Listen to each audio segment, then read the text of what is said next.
today I want to talk to you about poisonous plants. If you're buying a horse property, there's a weird thing in Arizona that happens. People plant oleanders, and if you look up oleanders, it classifies them as one of the most deadly plants on the planet. My personal experience is when we bought our house, my husband did some landscaping in the back, and he planted a very small, it was called a dwarf oleander. Beautiful, beautiful flowers, evergreen, and I enjoyed it from that standpoint. But we had a little baby goat, and we kept the little baby goat just right at first when he was really small. I didn't want to put him out in the pasture because there's coyotes and things like that. So we had him in the backyard in a little pen, and he got out of that pen one morning. He didn't even have teeth yet because we were still bottle feeding him, and ran over to that oleander and just went like this on the leaves, and within 10 minutes he was dead.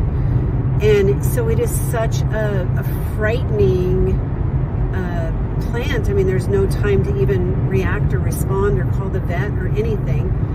And it just was a really sad situation. I've also had people that have had horses die from it, not realizing they had oleanders, or their neighbors even had oleanders. And I don't tell you this to scare you, but this is a pretty poisonous plant. So it's one of those ones that they're not just going to get a tummy ache and, you know, poop a lot. It actually is fatal, and it's very fatal very quickly. So you can get it on your skin, like none of that matters, but every part of that plant is poisonous.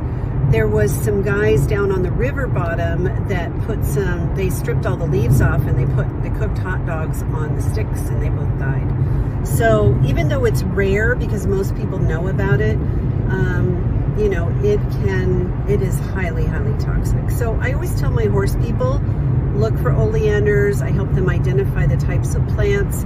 My husband was a landscape contractor for many years, and so I probably know more than the average person.